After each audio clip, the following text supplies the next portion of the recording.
John Denver was very successful folk music musician in the USA, winning 2 gold and 4 platinum albums over the course of his career.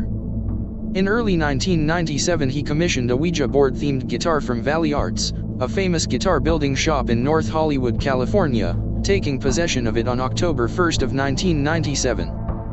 Friends reported he quickly grew to hate the guitar, stating, "What the devil was I thinking? The damn thing is cursed." Denver burned the guitar and put the ashes in a large glass jar, his intention to drop it into the sea. On October 12th he took off in small one-person experimental plane over the Pacific Ocean to do just that. Something went wrong and the craft plunged into the sea. The crash badly disfigured Denver's head and body, making identification by dental records impossible. Records of his fingerprints taken from his arrests for intoxicated driving were used to confirm that the fallen pilot was indeed the singer. Funeral services were held for him Faith Presbyterian Church in Aurora, Colorado, on October 17th. Charlie Noonan was an amateur folklorist who traveled throughout the South and Southwestern United States during the early years of the 20th century, collecting tall tales and stories of the supernatural. According to his wife, Ellie, Charlie was told a story one day by an Oklahoma farmer about a strange woman who lived alone on an isolated property in the Panhandle. The farmer claimed the woman was not a woman at all, but something else, something that hid its true nature beneath a headscarf and was never seen without a large dog by its side. Noonan was apparently intrigued enough to try searching for the woman during one of his research road trips. He was never seen again. Ellie Noonan was later contacted by a Tulsa pawnbroker who remembered reading about her husband's disappearance in the papers, after finding his name engraved on a camera sold to him by an itinerant. The pawnbroker returned the camera, an MRS. Noonan had the film inside developed in the hopes of finding a clue as to his whereabouts. This was the only photo on the roll. Unfortunately, neither the location of the property, nor the name of the farmer who told him the story was recorded in Noonan's notes. The Beatles' Abbey Road photograph was taken at the exact same time as the first Manson murders of Sharon Tate and friends in Los Angeles, number 9, time zones away on August 9, 1969. Manson said the Beatles were telling him to kill via messages in their songs and cover art. The imagery of the Abbey Road cover is widely believed to depict a funeral procession. John shown as a religious figure, Ringo as the mortician, Paul as the shoeless corpse, and George as a gravedigger. Skull and Bones is a secret society at Yale University. Members include presidents, secretaries of state, media magnates, and an extensive list of corporate tycoons. During World War I, members of the Yale Secret Society of Skull and Bones, including Prescott Bush, father of George H. W. Bush and the grandfather of George W. Bush, served as Army volunteers at Fort Sill. While there they stole Geronimo's skull, which had been kept at the fort. The skull was donated to the occult item collection of the Skull and Bones Society at Yale. In 2009 a lawsuit was filed on behalf of people claiming descent from Geronimo, against several parties including Barack Obama, Robert Gates, and Skull and Bones, asking for the return of Geronimo's head. A backroom deal was reached in which the skull was privately returned to certain Native America spokesmen, along with a reputed substantial contribution to an undisclosed tribe in return for the lawsuit being quietly dropped. A new skull of a savage enemy of Christendom was needed for ceremonies at Yale. When the opportunity to get the head of Osama bin Laden presented itself, it was viewed as a prayer answered. The attack on bin Laden's compound took place on the occult holiday of Walpurgis. No photos of the body exist, and the headless torso was fed to sharks in the Indian Ocean. The head was packed in salt, and shipped to the USA via the Ramstein Air Base, where the skin and brain were removed and fed to pigs. The United States military code name for the mission was Geronimo. January 19, 2003, Indian officials ventured into deep jungle investigating several missing persons reports from a nearby city. What they found was a Tower of Silence, or Dakhma. Zoroastrians use these sites to dispose of bodies in the open air. While sites like these are not uncommon in certain parts of India, several peculiarities hint at something more unusual. 1. None of the bodies depicted in the photograph were identified. Villagers from nearby, who were initially surprised at the sheer number of corpses in the Dakhma, proved unable to recognize the bodies. The corpses also do not match the descriptions of the missing people. 2. There were no animals except for maggots and flies. Zoroastrians rely on birds such as buzzards to dispose of the bodies in the belief they are contributing back to the earth. Officials found the corpses relatively untouched by any sort of animal. 3. There is no official count of the bodies. In fact, little work was actually accomplished at the site, and perhaps this is the reason only one photograph has emerged.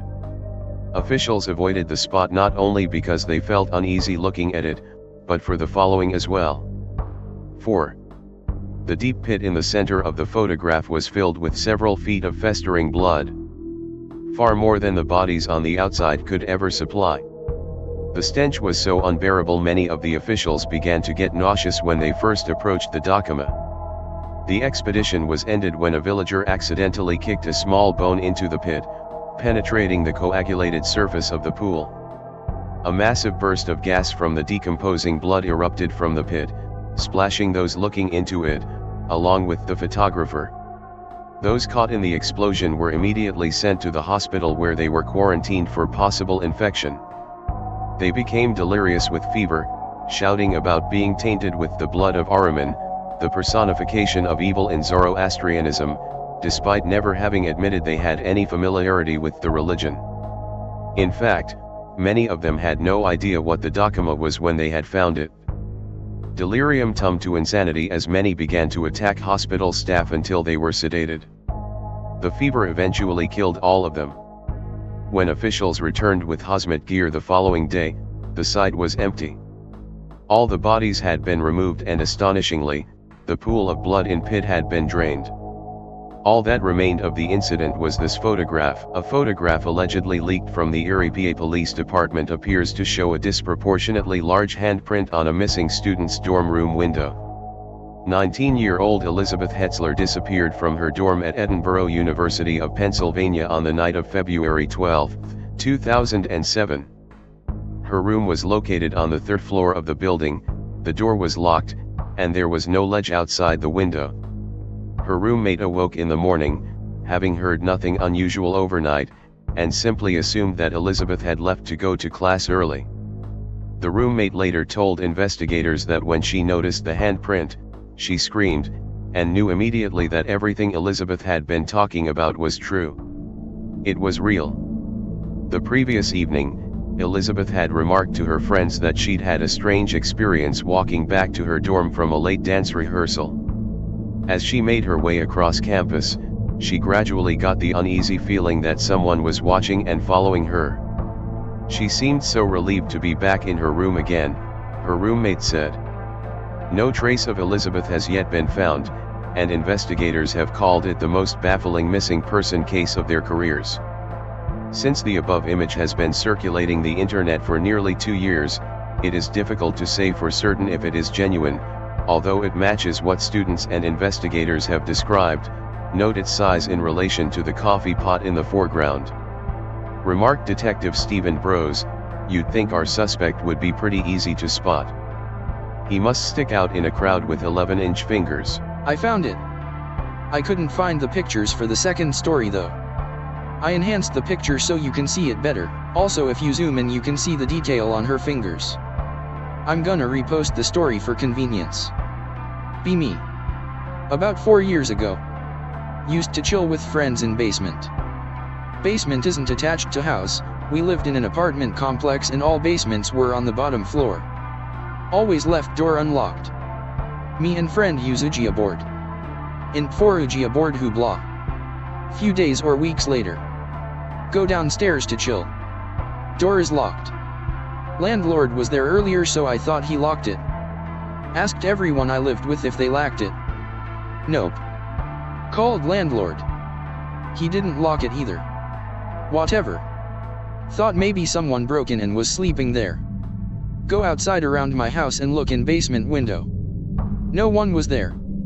Remember Ouija board? Ghosts maybe? We had a deadbolt lock on the basement, so the only way to lock it was from the inside. Decide to check deadbolt to see if it was locked. My eyesight sucks, so I couldn't see well. Take picture with phone, maybe I can zoom in to see better. Look at pic, zoom in. Still can't see lock, pic quality was shit. Noticed something near the door, thumbed over.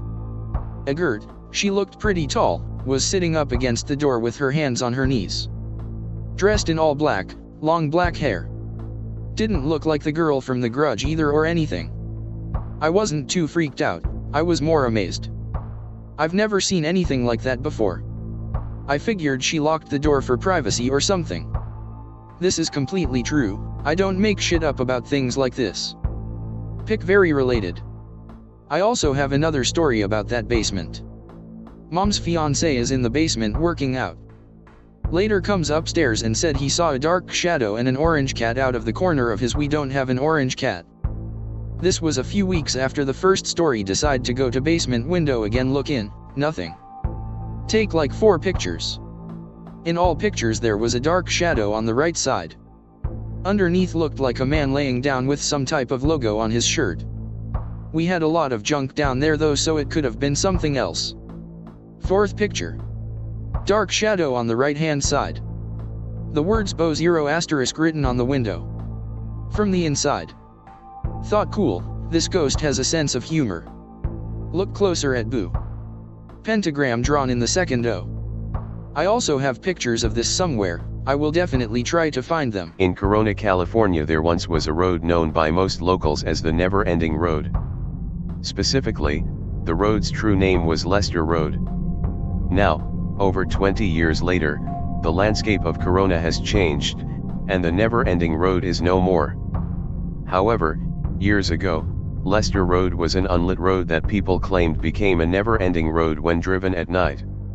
The people who made such a drive were never seen from again. The legend became so well known that people refused to even drive Lester Road during the day. One night, like many teens my age, I drove up Lester Road, but only a short distance, and in my headlights it did look like it went on forever. Frightened, I quickly turned around, because if I continued up the road, I thought I might never return again. Perpetuation of the legend convinced local law enforcement to investigate. Lester Road took a sharp left turn at its end, and there were no guardrails. Beyond the curve lay a canyon, and on the other side of the canyon was another road that lined up so well with Lester Road that when viewed from the correct angle, especially at night, the canyon vanished from sight. And the road seemed to continue on up and over the hill on the other side of the canyon. Upon investigation of the canyon, dozens of cars were found, fallen to their doom, with the decomposing bodies of the victims still strapped to their seats. I found this picture in an envelope at my grandfather's house tucked into the bookshelf. He didn't want to talk about it, but I was so fascinated by his reluctance to speak that I begged and begged until he finally gave in, only if I would never mention it again. He had been on a camping trip with his Boy Scout troop as a kid. They had all gone on a long hike before dinner when one of the scouts, Davy, ran off up ahead like he was being chased. The scout master yelled at Davy to wait for everyone else, but he had already rounded the turn. They all sped up to catch up to him, but he had disappeared from view. He wasn't on the trail up ahead and there was a lot of dense brush all around. They started calling his name but got no answer. The scoutmaster instructed some of the boys to go to the ranger station to get help while my grandpa and some others continued the search. My grandfather thought he heard some rustling in the bushes and went in that direction and came upon a clearing with a tall rock in the middle. These 2 boys were at the top of the rock eating as he took the picture and then ran back to the rest of the group. By the time they returned the boys were gone, but now they knew where Davy was. His eyes had been removed and there were bites taken out of the middle of his body which had been dragged to the top of the rock where those boys had been eating. No one ever found those boys and the story was that wild animals had eaten Davy, but my grandfather knew the truth. The Axeman of New Orleans. Edouard Martel was an unsuccessful French photographer and inventor who traveled throughout the US during the first 2 decades of the 20th century. Trying to drum up interest and investors for a device that added timer and automatic exposure features to Kodak's popular line of folding brownie cameras. During his travels he took thousands of automated photos to test and refine his invention. Often he would wake up early, set up a hidden camera in an inconspicuous spot on the streets of whatever city he happened to be in, and then walk to a nearby cafe or bar, so that he could capture candid scenes of daily life to remember his travels by. The best of these photos were selected for Martel's one and only gallery show, in Paris, 1924. Unfortunately, Martel died penniless and unknown in 1955, and it was left to his daughter Jean to sort through the boxes and boxes of photos he left behind, to see what should be kept and what could be discarded. During this process she came across this photo, taken in New Orleans on the morning of October 28, 1919, a few hours before Martel boarded a steamer ship and returned to France. It turns out that Martel hated motion blurs in his photographs, because he thought they would reflect badly on the speed and accuracy of his lens mechanism. This prejudice made him cast aside and overlook what was probably the most important photo he ever took. What makes this photo so special?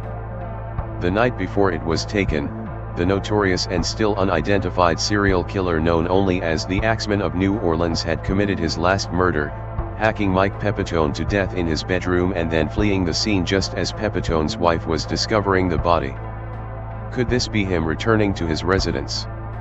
It's impossible to say, but if it is, the image appears to belie the legend, based on the shaky testimony of Pauline and Mary Bruno, and prevailing prejudice of the time, that only a black man was capable of such savagery. Edward Moore Drake was reportedly the 19th century heir to an English peerage.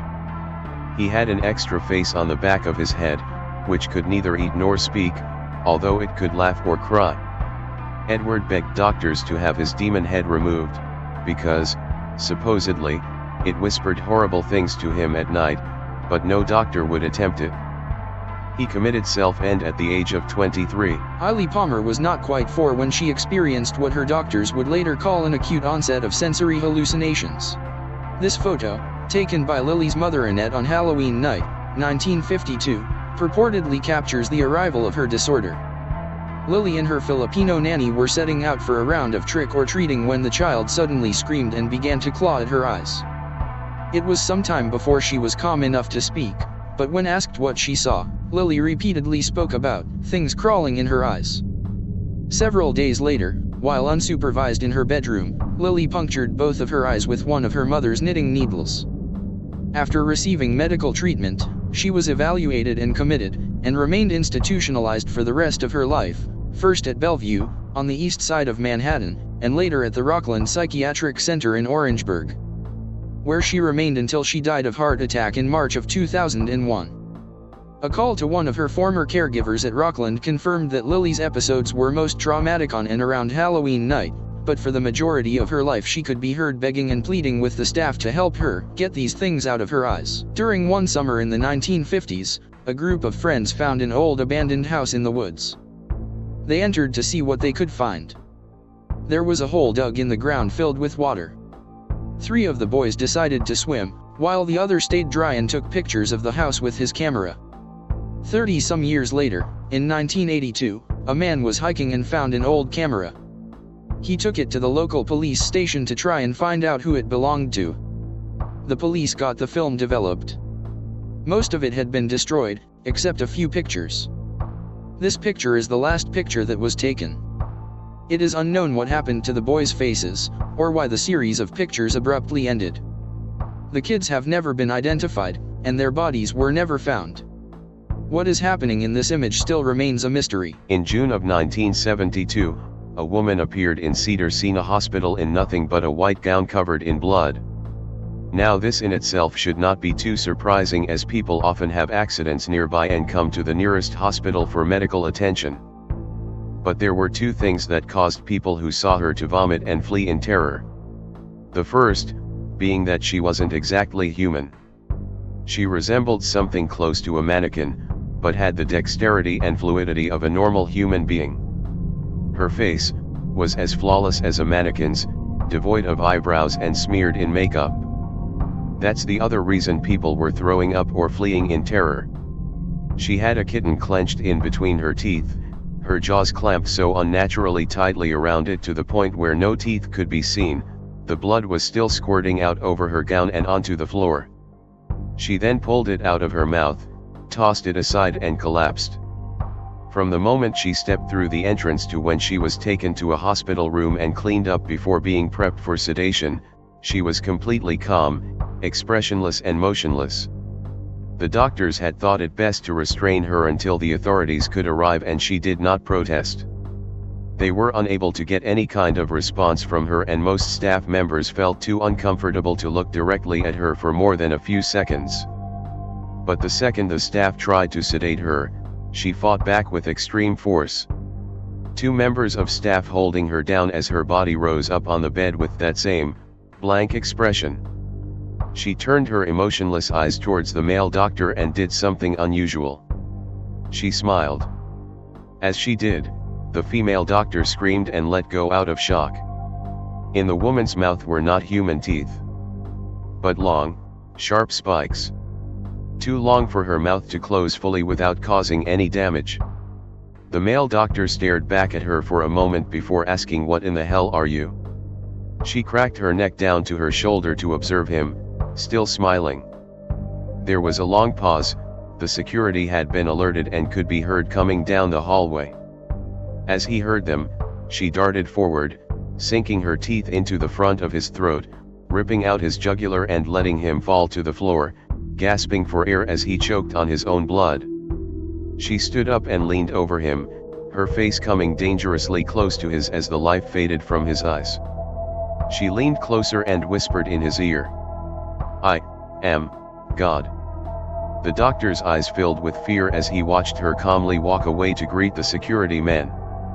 His last ever sight would be watching her feast on them one by one. The female doctor who survived the incident named her the Expressionless. There was never a sighting of her again. I have a pretty scary story if anyone wants to hear. Be me. U.S. Marine, stationed in Okinawa, Japan. For those of you who don't know, Okinawa is an island south of Japan literally covered in U.S. military bases. Be stationed on the smallest MC base on island, sleepy little base called Camp Courtney. In a jungle.pdf.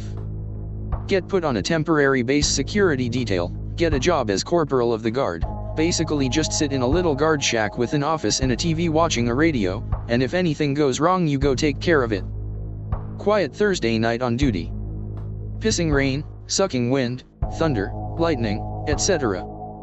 Get a call from a sentry on post about a young girl dressed as a walking into the jungle by the gate. WTF.exe. Immediately assumed it's something weird, duh. Get my Beretta, pepper spray, flashlight, radio, etc. It's raining even harder. Walk to area where this girl was spotted. I should explain that Okinawa was where the final, and one of the bloodiest, battles of World War II took place and hundreds if not thousands of civilians were killed, so I already assumed it was a ghost or some shit. Get to gate. Fucking soaked. Talk to the sentry about what he saw. I don't know man, it was a short local girl in white, she looked like a nurse, she went down that trail along the gate. Already knew that the trail led to these tombs.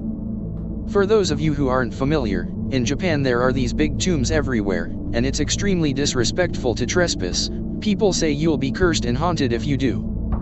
There are some tombs on base that are off limits to all except family. There are signs that say off limits by order of the commanding general and everything. Well, that's not good.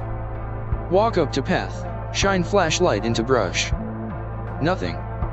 Cry out, ask if anyone's there, no one. Tired, wet, and a little spooked, so I just say fuck it and go back because it's probably a fucking ghost anyway, lol. Tell the guy it was probably a cat or something, there are wild cats all over Okinawa. Yeah, fucking great. Lol. 2 hours later. Sentry relieved, different guy at the gate. Sentry radios, tells me he saw someone walking into the brush. God damn it. It's like 2 AM, windier than before, still fucking pouring. The guy had no idea about what happened earlier. Go check it out again. Ask the sentry if it looked like a nurse. Yeah. Okay, at this point I'm a little more curious, so I tell myself I'll actually go in this time. Get up there, cry out, still no one. Step over some bushes and go into the jungle. Immediate regret, but decide to keep going. It's so fucking dark, Flashlight just makes it creepier. Remember that there are a lot of snakes this time of year lol, also big ass banana spiders. Pretty scared. Tell myself I will keep going until I see the sign. They're big red and yellow signs, you can't miss them. It's a lot darker in the woods but also seemed a lot quieter. I think the rain must have died down a little. Trail is going back a lot further than I remember. Sign should have been back there. I can't even see out of the jungle at this point. I'm so far back I can barely tell if I'm on the trail or not. I'm fucking lost. Really starting to freak out. Tactical pause, take a deep breath, tell myself to stay calm, I could be getting shot at, things could be worse after. Hear a soft moaning cry. Sends chills down my spine, stricken with fear. Ask if anyone is there, it gets louder. Keeps getting louder, seems like it's getting closer. Feel presence walk immediately behind me. Say fuck this, walk away from crying and whatever was behind me, which is further into the jungle. Informer challenged guy. Feels like I'm walking on a hard surface instead of mud and standing water.